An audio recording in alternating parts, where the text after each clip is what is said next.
Good afternoon बच्चों, कैसे हो आप। मैं आपकी गणित की अध्यापिका आज आपको पढ़ाएगी अध्याय 13 प्रायोगिक ज्यामिति यानी कि एक्सपेरिमेंटल ज्योमेट्री। बच्चों, पिछली कक्षा में हम किसी रेखा पर लंब डालना, समांतर रेखाएं खींचना आदि सीख चुके हैं। अब हम कुछ और रचनाओं को करेंगे। ठीक है, पहले हम पढ़ेंगे पहला, किसी समांतर रेखा के समांतर दिए गए बिंदु पर दूसरी समांतर रेखा खींचना। माना पी क्यू एक समांतर रेखा है, पी और क्यू एक समांतर रेखा है जिसके बाहर बिंदु आर से पी क्यू से समांतर रेखा, ये एक समांतर रेखा में यहाँ पे खींचनी है।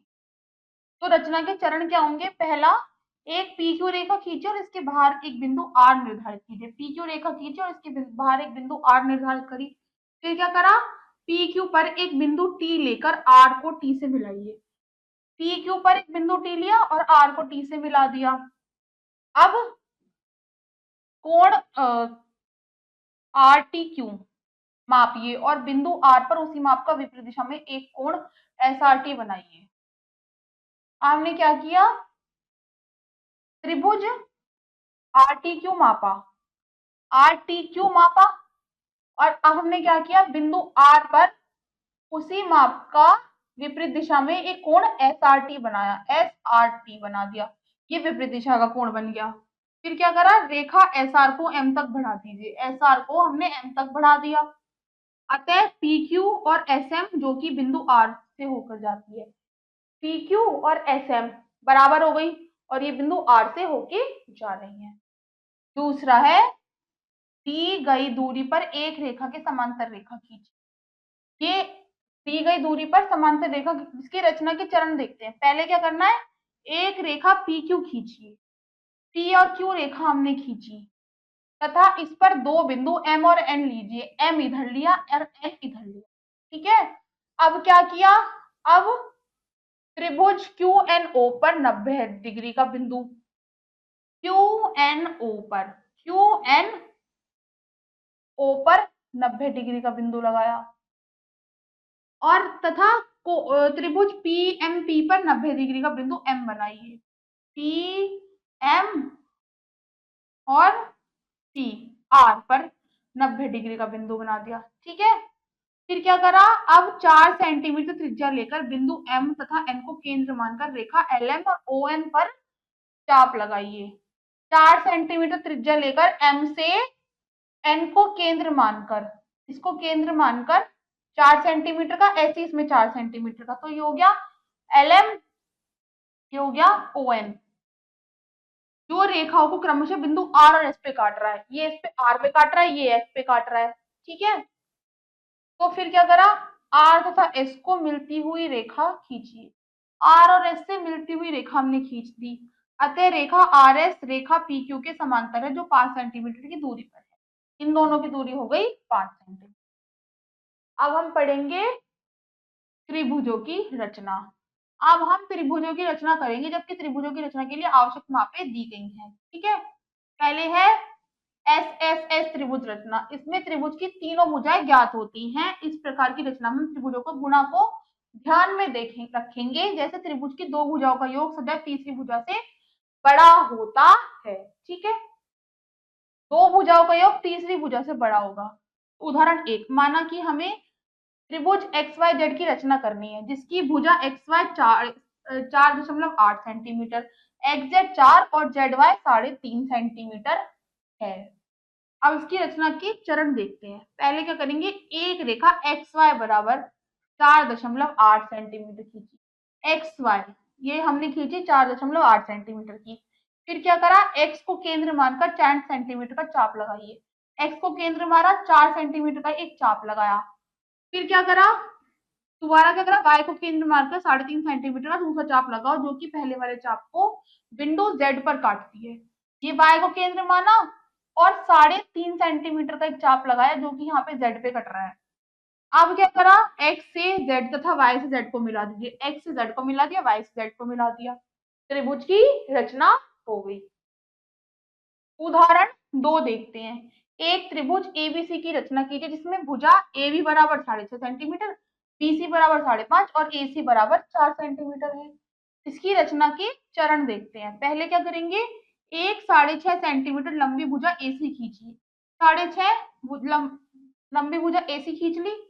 फिर क्या करा, बिंदु A को केंद्र मानकर 4 सेंटीमीटर की त्रिज्या का चाप लगाइए। A को केंद्र माना, 4 सेंटीमीटर की त्रिज्या का चाप लगाया।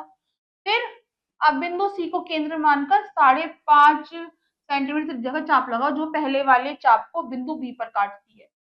ये B है बिंदु। C को केंद्र मान के 5.5 सेंटीमीटर का एक और चाप लगाया, जो कि यहाँ एक दूसरे से कट रहा है। अब क्या करा, बिंदु B को A तथा C से मिला दीजिए। B को A से मिला दिया और C से मिला दिया, बन गया त्रिभुज। ठीक है, तो यही त्रिभुज ABC होगा। अब हम दूसरा पढ़ेंगे SAS त्रिभुज की रचना। इस विधि में त्रिभुज की दो भुजाएं तथा उनके बीच का कोण ज्ञात होता है। ठीक है, जैसे उदाहरण नंबर 1, ABC की रचना कीजिए जिसकी दो भुजाएं 4 सेंटीमीटर और 6 सेंटीमीटर हो, तो कोण हो 75 डिग्री का हो। तो AB 6 सेंटीमीटर, AC हमारी हो गई 4 सेंटीमीटर और कोण A हो गया हमारा 75 डिग्री का। पहले इसकी रचना के पद देखते हैं, क्या हो गए। एक 6 सेंटीमीटर की रेखा AB खींची, A और B खींची हमने 6 सेंटीमीटर। फिर क्या करा, बिंदु A पर 75 डिग्री का कोण बनाया। यहां से हमने 75 डिग्री का कोण बनाया, ये रहा। ठीक है, ये 75 डिग्री का है। फिर अब बिंदु A को केंद्र मानकर 4 सेंटीमीटर त्रिज्या का चाप लगाइए, जो A पर बने कोण की लाइन को बिंदु C पर काटेगा। A को केंद्र मानकर यहाँ पे हमने एक चाप लगा दिया C पर। ठीक है, 4 सेंटीमीटर का। तो ये तो त्रिभुज बन गया 75 डिग्री का। अब क्या करा, C से B को मिला दिया, C और B को मिला दिया, त्रिभुज बन गया। उदाहरण नंबर 2 देखते हैं। एक त्रिभुज PQR की रचना कीजिए जिसमें भुजा PQ 5 सेंटीमीटर 90 और PR 3 सेंटीमीटर और P है 120 डिग्री का। तो पहले क्या करेंगे, एक रेखा PQ 5 सेंटीमीटर खींची, PQ खींच ली हमने 5 सेंटीमीटर की। फिर क्या करा, बिंदु P पर कोण RPQ, त्रिभुज कोण RPQ 120 का कोण बनाइए। RPQ पर यहाँ पे 120 डिग्री का कोण बना लिया। फिर क्या करा, बिंदु P को केंद्र मानकर 3 सेंटीमीटर का चाप लगाया। बिंदु P को केंद्र मान के Q को केंद्र मानना है और उसका चाप लगा दिया यहाँ पे 3 सेंटीमीटर, जो P पर बने कोण की भुजा को R पर काटता है। P पर बने कोण की भुजा को R पे काट रहा है, इसी प्रकार R को Q से मिला दीजिए। R और Q को मिला दिया, तो यही त्रिभुज AP PQR बन गया। अब हम पढ़ेंगे तीसरा, ASA त्रिभुज रचना। इस विधि में क्या होता है, दो कोण और उनके बीच की भुजा दी होती है। उदाहरण 1 से देखते हैं। एक त्रिभुज ABC की रचना करो जिसमें दो कोण 100 डिग्री का और 50 डिग्री का और एक भुजा 3.5 सेंटीमीटर है। इस रचना द्वारा सिद्ध कीजिए कि त्रिभुज ABC के तीनों अंतःकोण का योग 180 डिग्री है। सबसे पहले रचना के चरण देखते हैं। सबसे पहले AB बराबर 3.5 सेंटीमीटर को खींचो। A और B हमने 3.5 सेंटीमीटर की खींच ली। अब क्या करा, बिंदु A पर कोण EAB 100 डिग्री बनाइए। A पर हमने 100 डिग्री का कोण बना लिया ये। फिर क्या करा, बिंदु B पर कोण FBA 50 डिग्री का बनाया। B पर हमने FBA ये 50 डिग्री का बना लिया। अब क्या करा, अब AE और BF को आगे बढ़ाइए, जो एक दूसरे को बिंदु C पर काटती है। AE और BF को आगे बढ़ाया, जो C पर कट रही है। फिर क्या करा, चांदे की सहायता से कोण C को मापिए। इसको मापना है कोण को, तो कोण C बराबर कितना हो गया, 30 डिग्री का हो गया। तो यही त्रिभुज ABC होगा। अब त्रिभुज ABC यानी कि कोण A, कोण B, कोण C ज्ञात करो। 100 डिग्री, 50 डिग्री और 30 डिग्री, तो ये 180 डिग्री हो गया।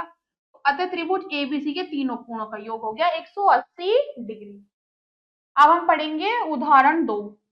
त्रिभुज PQR की रचना करो जिसमें PQ 4 सेंटीमीटर, कोण P 30 डिग्री का और कोण Q हो गया 45 डिग्री का।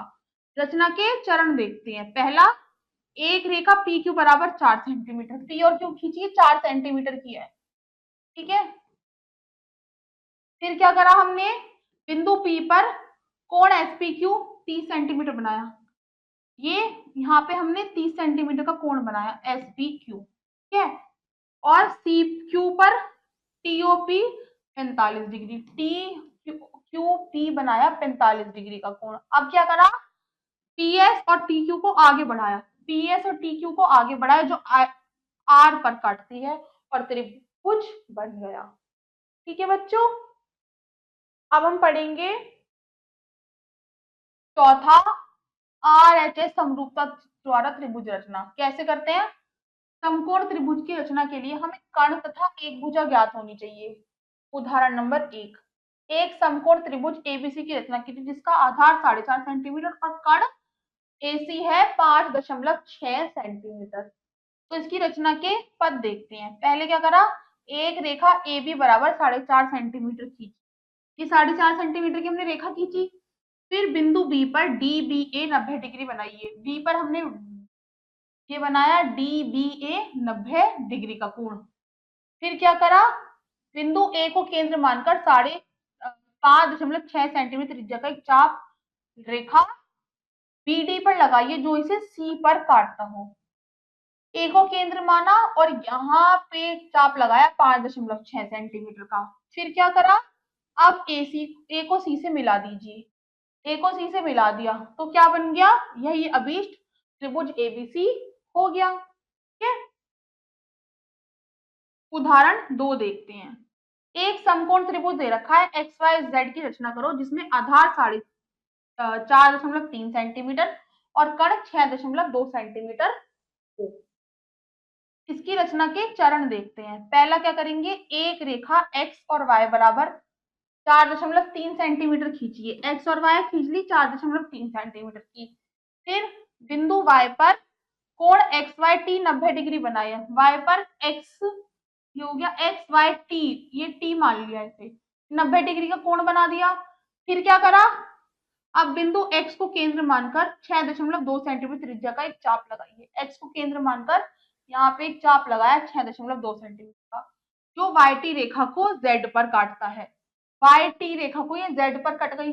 अब यहाँ से X और Z को मिला दिया तो यही समकोण त्रिभुज XYZ होगा।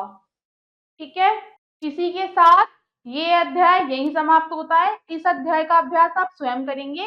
मैं मिलूंगी आपसे अगली कक्षा में, तब तक अपना ध्यान रखिएगा और सुरक्षित रहिएगा। बाय बाय बच्चों।